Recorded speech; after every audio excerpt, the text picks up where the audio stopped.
What up, it's your boy Nick Incredible, and I am right back at it again, and this is Star Trek Strange New Worlds, Episode 7, The Serene Squall. Dude, I enjoyed it. I really, really did, and I gotta say, arg, mateys, we after some pirates. I'ma live life for the fight, yeah, I'm here to get it. I got drive, got sight, always have a vision. I go by at night, I be in my feelings, I'ma be fine. Episode was good. I'm gonna be 100%, man. I really, really enjoyed this episode. In the beginning, it was a little toss up for me. It was a little up in the air, but by midway through and by the ending of the episode, it actually came around and it kind of came full circle for me, and I actually ended up enjoying the entire thing. Now, this episode starts where we see that, the Enterprise is out here talking to this doctor, and this doctor is on this humanitarian mission, and she wants the Enterprise's help, and that's where it just kind of just evolves, and the next thing you know, we got this distress beacon and everything, and blah blah blah. Now, that part, and then her kind of explaining everything, and them trying to figure out how to handle everything. That part was cool. It was nice. It was a typical Star Trek episode. But after that is where everything kind of took a shift, because we see that Dr. Aspen, aka Captain Angel, was out here a part of the Serene Squall, but not really, was pretty much using them, and then portrayed this Dr. Aspen person to kind of get closer to Spock, to kind of mess with Spock's mentality or a little bit or whatever, because we still see that Spock is dealing with himself internally, because of the whole, half Vulcan, half human aspect. So he's kind of still torn a little bit in between himself, and that's kind of messing with him. But we also see that Spock and Chapel got a little bit closer yet again this episode, and that kind of led to that whole incident towards the end of the episode with them actually kissing and having that interaction. And we see Chapel was all for it during that time when they needed to be back up and provide support for the Enterprise with T'Pring. But after that, when Spock went to console her, kind of help her out with it a little bit, she really wasn't feeling it, Now she's trying to distance herself just a little bit from Spock. But you knew this when you started having feelings for him. You knew he was already engaged and already betrothed to someone. So you knew that you shouldn't have actually tried to get any closer than you actually needed to. And I feel like that's on her a little bit. Not judging anybody for falling in love with somebody else, but you knew he had someone. Now, I did love the fact that they actually got that kiss, and I'm a little torn myself, between T'Pring and Chapel, because I like Chapel, I really do, but I'm starting to really love T'Pring and Spock together. Now, we know in the original series it's a little bit different, but I'm really starting to love them together, and the fact that she recognized that Spock was doing this whole thing as a setup to trick her, she knew.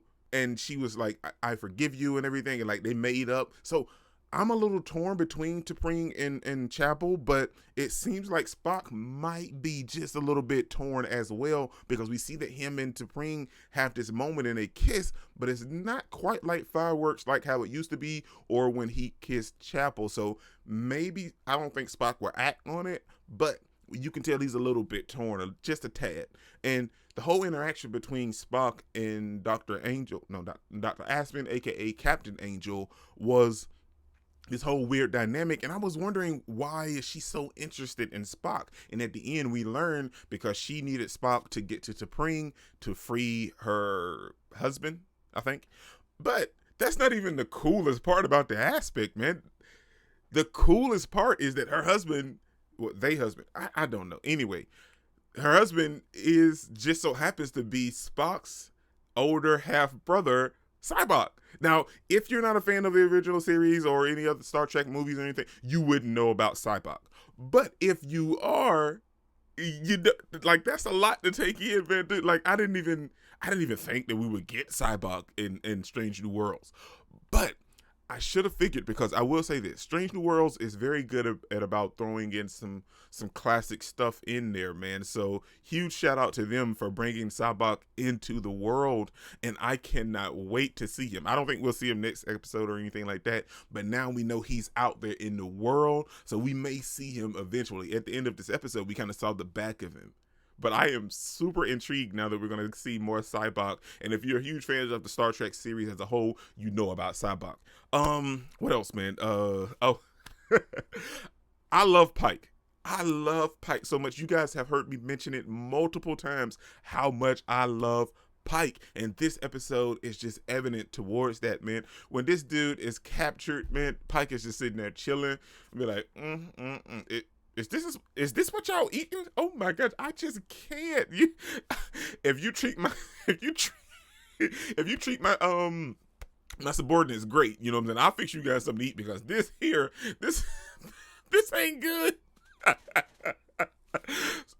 Pike was just trashing their food, man, and his whole idea was to kind of cause a mutiny upon the ship, which just so happens to be called Alpha Braga 4, and Una knows what's going on, and nobody else really knows what's going on, but him and Una know it's been done before, so like they're there for it, man. And just having that whole interaction with Pike and Una, and Pike just trying to turn the ship against each other, it was great. The episode was wonderful. Like I said in the beginning, it was a little up in the air for me, but like the back half, like seeing Dr. Angel change sides, like I was a little skeptical right there in that moment when she kind of jumped in to save Spock in the elevator. You know what I'm saying? In that moment, it made me a little, skeptical about, well, what is she really doing on this ship? You know what I'm saying? And then especially when they went there and there were no colonists. It was just a straight beacon. And then the little ship that was flying off following them, I thought it might have been another person, but it was an unmanned ship by her. So, like, there was a lot of things that just didn't quite add up.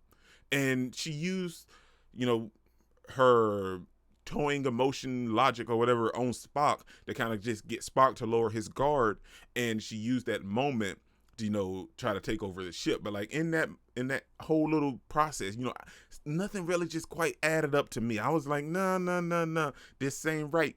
And long story short, she was crooked. But what I loved about it is that she was a good villain. And then, like, she played the innocent role, and then when she became, like, her true self, her villain self, it stood out. It was fantastic. I was there for it, and she was just leading into it. Like, she was just popping out little quotes and stuff. It was nice. I can get behind a good villain, man, so I cannot wait to see more of her and Cyborg. So, like, this episode was great. Like I said, I love Pike. Pike was fantastic this episode, man. I loved it. And getting to see Chapel kind of do her little action things, man. She didn't have any kind of weapon or anything. She had the little infuser to put people to sleep when they're in sick bay. So that was nice to see her doing her own little moves because she had to take care of herself. So now I'm just still a little bit torn between Chapel and T'Pring. Now I would pick T'Pring 100%, but I'm a little torn. So tell me who you pick in the comment section down below, T'Pring or Chapel. This is your boy, Incredible, man. Don't forget to smash the like button till you can't smash any more. Comment down below, and I'll be sure to respond to each and every one of them and subscribe, but only if you really want to. Peace out. All out, and I am here to stay right now, so don't call it a comeback.